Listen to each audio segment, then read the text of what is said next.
নমস্কার। সমুর কথার পরের পর্বে আপনাদের স্বাগত জানাই। সম্প্রতি একটা নতুন সেন্সেশন বাজারে এসছে এবং রাজনীতি দুনিয়া তোলপাড় ফেলে দিয়েছে। সেটা হচ্ছে ককরোচ জনতা পার্টি। ককরোচ জনতা পার্টি কি? একটা অত্যন্ত দুঃখজনক কমেন্ট ভারতের একজন প্রধান বিচারপতি করার পর ভারতের যে চাকরি প্রার্থী যুবক যুবতীরা রয়েছেন তারা ক্ষোভে ফেটে পড়েন এবং তাদের সেই যে ক্ষোভের বহিঃপ্রকাশ সেটারই একটা ফলশ্রুতি হলো এই ককরোচ জনতা পার্টি। এবার সেই মন্তব্য ঠিক কি ভুল সেই নিয়ে কমেন্ট করা সাধারণ মানুষের সাজে না।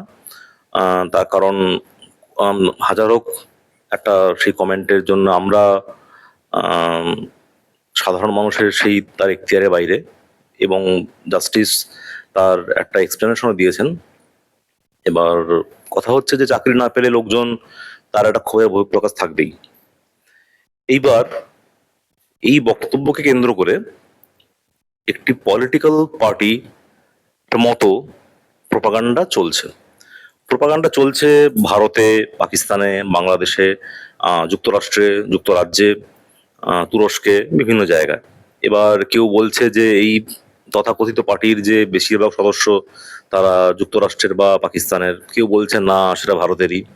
কিন্তু ওভারঅল যে ফ্যাক্ট গুলো রয়েছে তার মধ্যে একটা দুটো নিয়ে আলোচনা করা যেতে পারে। আমি জানি না আপনারা খেয়াল করেছেন কিনা, এই ককরোচ জনতা পার্টির যিনি ফাউন্ডার তিনি হচ্ছেন মিস্টার অভিজিৎ দীপকে। তিনি আম আদমি পার্টির সঙ্গে জড়িত ছিলেন আগে। আম, এবং যে সমস্ত রেজলিউশনগুলি ওনারা দিয়েছেন যে ভারতের কাছ থেকে ওনারা কি কি ডিমান্ড করছেন, যেমন ধরুন বৈধ ভোটার বাদ গেলে পর চিফ ইলেকশন কমিশনের অপসারণ, বা ধরুন মহিলা সংরক্ষণ একই সংখ্যক সিট রেখে, এই ধরনের কয়েকটা ভালো ভালো প্রেজুডিস রয়েছে যেগুলো ভারতের বিভিন্ন বিরোধী দল তাদের ভিন্ন ভিন্ন সময়ে আওয়াজ তুলেছে। কিন্তু ডিফেকশন ল নিয়ে তাদের একটা বক্তব্য রয়েছে এবং যেটা খুব ইন্টারেস্টিং।